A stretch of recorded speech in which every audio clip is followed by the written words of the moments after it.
Hi everyone. So just before half term, we were looking at how to plan and how to write an introduction. This week we'll be looking at how to write a main paragraph with the following big right question. Compare how poets present the power of nature in the Prelude and one other poem from Power and Conflict. Remember, you would have 15 poems that you have to study. We've only studied 3 so far. And what I've done the first planning step. I've underlined the key focus of the question, which is the power of nature. And I've also put in bold the poem that we have to discuss, so the Prelude. Do remember that when it says you have to compare to one other poem, the one that best fits so far that we have studied is Ozymandias. So that's the one that we would be comparing. Okay, so we're going to be moving on. So things to remember, you have to think of 3 to 4 comparisons linked to the power of nature. So this means 3 minimum paragraphs to 4 paragraphs. So even if you've written, say, 2 A4 pages worth of work and it's perhaps 2 paragraphs, you need to write another one. The reason being is so that you can actually explore ideas a lot more. And then you need to also think about a comparison can be a similarity or a difference. If the poem allows you to do both, I would highly recommend that you do that in order to get the higher marks. Now, I'm going to show you a table that I would like you to use to plan your comparisons.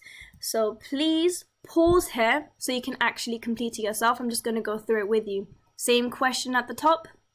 I've split it into 3 different questions. Do the characters in the poems believe that they are more powerful than nature? I've answered it for Ozymandias. So yes, Ozymandias thought he was more powerful than nature. And we know this because Ozymandias made a massive statue of himself to commemorate his power. So people would remember that Ozymandias was mighty. And then for the next one, does the poem present nature's power as destructive? I haven't done it for Ozymandias, but I have done it for Prelude. So no, the persona is petrified of the mountain, but is able to escape by, and I've left it for you to fill that in yourselves. So the persona is petrified when faced with the vastness of nature. Think about which quotation would you use. Remember, it should be 3 to 6 words per quotation, so maximum 6 words. And then the last one, does the power of nature have a long-term effect on humans? So you need to make sure that you fill in all of these boxes yourselves before you complete the next task. So I'm going to show you now the what, how, and why structure. So we've got 3 different sections.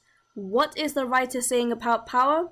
In this part of your paragraph, you should comment on what message the writer is trying to get across to their readers about nature's power. So this would be your point.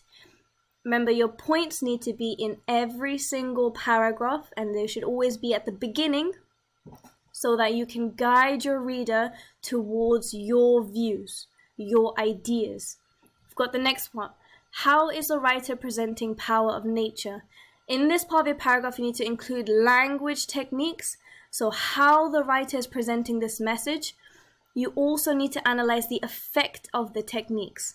Why have they included certain vocabulary? So think about your single word analysis and how do these methods, so these techniques, structure and language techniques, help present the writer's message, which links in with that last part. Why is the writer presenting power of nature in this way? Now, this part of the paragraph is where you need to include the analytical verbs. So over here, what the writer is criticizing, revealing, or teaching. If you've got other ones, feel free to use them. And in each paragraph, you do need to be comparing both poems. So because the question is mainly focused on comparing, in every single paragraph, you need to include all of these things for both poems. I'm going to show you on the next slide how to do so. So we've got an example here. Before, this table is part of that previous part. I have filled it in. So once you have completed your table, you can use these ideas and put it into a paragraph like this. Do bear in mind, I have actually taken the time to think about my ideas and how to structure it properly. It's okay to not have concrete ideas. The purpose is to take some time to think and explore your own ideas. That is the purpose of the big write. Okay, do remember that all of this week you have studied a poem, and then on Friday's big write is where you would apply all of your knowledge from those poems. Okay, and I'm going to go through this paragraph with you. So let's break it down. Both poems present the idea that nature is powerful and has a long-term effect on humans. In Ozymandias, Shelley presents the statue as much weaker than the desert, nothing beside remains. The short sentence in this 12th line of the sestet reinforces the irony of Ozymandias' statement in being a king of kings. The statue is destroyed by the desert, which causes Ozymandias' power and status to also be diminished, so it decreases, it's completely gone, as he is forgotten. Additionally, so again I'm using connectives, Shelley uses the metaphor of the statue to criticize the arrogance of man, thinking it is superior to nature. Similarly, so I'm comparing to my next poem, in the Prelude, Wordsworth presents the persona as completely overwhelmed when he sees the mountain, commenting that it was a trouble to my dreams. The abstract noun dreams implies that the persona can't escape the memory of the mountain, even when he is asleep, as he is traumatized after the event. Wordsworth explores how nature's presence can cause distress to mankind if they think that they are superior. So I've color-coded it. My first line here is actually comparing both poems. This is only to guide me in my actual writing, that this would be my clear point. If I ever get confused on my focus, I should always look back at my point. And then I've used the 3 different colors here for what, how, and why. So in that first one is my clear idea, but I've also embedded a quotation there. Look how the quotation is 3 words long, very short, it's very specific. I haven't just written down the quotation, I've also included structural technique of the short sentence. So I'm not just saying, this is the quote, and it's in the 12th line.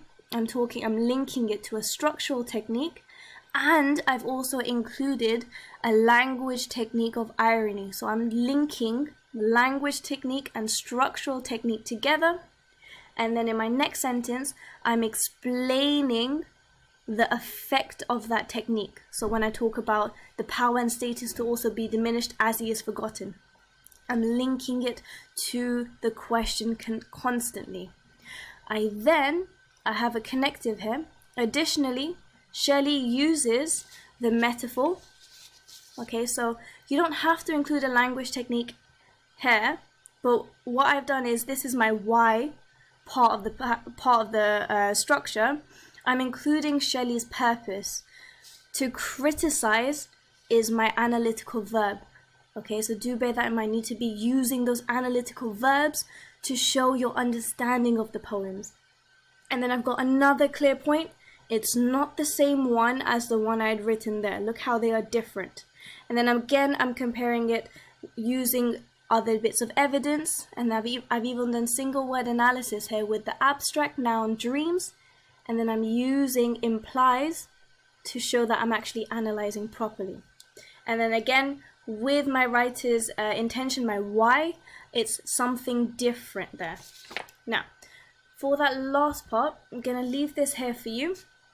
We've got a range of sentence starters. So we've got what, how, and why. Use them, okay? Do make sure that you're varying the sentence starters in all of your essay. Don't use the same one all the time. It gets a bit boring if we do that, so make sure you use a range. I'm also going to leave here a list of connectives. So if you're comparing and contrasting, you can use these ones. If you're supporting, adding, or continuing, you're going to use these ones. All the best of luck.